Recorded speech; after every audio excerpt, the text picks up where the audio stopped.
my name is Lakeisha, and again, thank you for watching The Right Nurse. So in today's episode, I will be discussing the things that take place after you receive your acceptance letter into nursing school. Believe me, just getting the acceptance letter and getting over all the prereqs, that's just half the battle. After that and securing your seat, there's so much more that takes place after that. So you just want to find out what those things are, please continue watching. Alright guys, I'm just going to jump right into this video. Mainly I'll just be going by some of the things that I had to do once I received my acceptance letter. They gave us about 30 days to get all of these things completed. So my recommendation is take notes and definitely start as soon as possible. Once you get your letter, or even before you get your letter, start getting these things in order. So one of the things that we had to get done was a background check. We also had to get fingerprinted and do the child abuse registry. Now, I was lucky enough, as I stated in a few videos, I had to do a CNA course. So I did this back spring 2018. So most of my paperwork was already on file since it was within the same year that I applied and was accepted into the program this past fall. So I didn't have to redo the background check, and I didn't have to pay for it either because it was a part of the CNA program itself. So I'm actually not quite sure if that's an expense you have to pay for out of your pocket, but keep in mind, not all schools cover it, so you may have to pay for the background check, pay for the fingerprinting, pay for the drug testing and everything out of pocket. So that's something you definitely want to keep in mind. Another thing that I did have to get done, which again I was lucky enough because I had to do this for the spring semester, was I had to get a physical from my primary care physician. I had to get a physical done.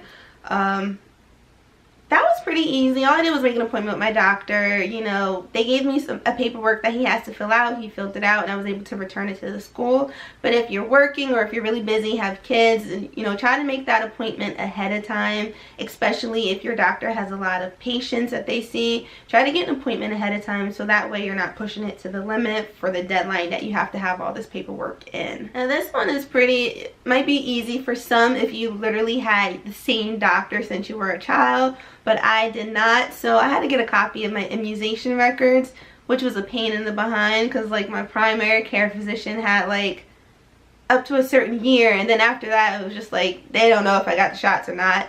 What I did was contact the state department, my state's health records department, and they did have that on file.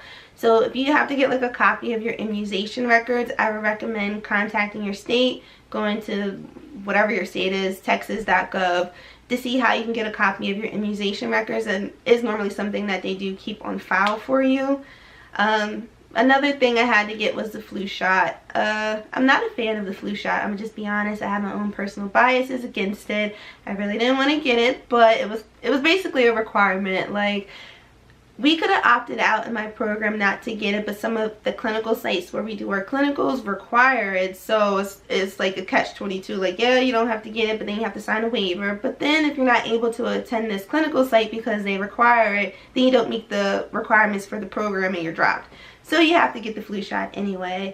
Another expense that if you're lucky enough, save for, if you have financial aid, is the supplies. Like, I just recently did a video on how much I spent on books alone, which was $1,000, and plus additional supplies I had to get was like $1,100. That was just mainly on books. That doesn't include like the other supplies I got, like pens, paper, study things, planners, uniforms, shoes. Like, it's so many other expenses that go into preparing for nursing school. My advice is to start early. Either start saving for it or start slowly buying the things that you will need for nursing school. I mean, it's pretty easy if you talk to other nursing students to see like where they shop for uniforms, like where do they buy their books. Maybe they got them at a discounted rate. Like, start early. I always recommend starting early, or at least start saving, because it's a cost, okay? Like, I won't even add up the total amount I spent before I even started the freaking program just on supplies alone. So my recommendation, save and start early. Definitely. And then we just get into like the miscellaneous stuff. Like, this stuff isn't a big deal, but you just want to be mindful. So tattoos, like, my program is kind of strict on that. Like, they don't want any tattoos showing. So you have to buy like white shirts. A lot of schools say, you know, have to wear a white long sleeve shirt to cover up your tattoos. That might just be like, oh, that's not a big deal to some. But, I mean, that's an extra expense when you have to buy white t-shirts, long sleeve t-shirts to cover up some tattoos. And piercings, like, if you have, like, the big, you know, gauge piercings in your ear, or if you just got your nose pierced, like, just pay attention. Like, if your piercing is not going to be healed by the time you start nursing school, I suggest you don't even get it. So, for my program, for example, like, they don't want any nose piercings, any face piercings. We're only allowed to wear one earring in each ear, and it has to be a little stud. So that alone lets you know, like, they're pretty strict, but it's okay. I mean, I really didn't have any piercings, but if you were thinking about getting your nose pierced or your eyebrow, lip, or anything, just be mindful. If it's not healed by the time you start nursing school, you're gonna have to take it out, and it would just been a waste of time and money getting that piercing in the first place. Just certain things to think about and to prepare for after you get that acceptance letter. Like, I can't stress enough, like, the prerequisites and getting that acceptance letter was half the battle. The other half is once you're accepted and to secure your seat, all the other things you have to get done, such as like the background checks and buying the supplies. Like, it's a lot. But once you're finally done, like me, I got everything I needed, I'm just ready to start, you're in. Like, it's smooth sailing. Well, I lied, and maybe it won't be smooth sailing, but that part is over. So if you just wanted to get an idea, like, okay, I got my acceptance letter, what do I do now? These are the things that I definitely recommend getting a start on, or at least saving the money for. You know, setting some dates aside in the future where you can make an appointment to get your physical, your drug test, your background check. You know, see if your school even covers your background check. If not, see how much they cost in your area.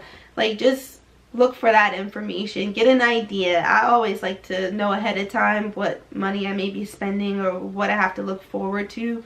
So I definitely recommend just looking into those things. If you have any questions, please comment in the comment section below. And thanks again for watching. I'll see you in the next episode.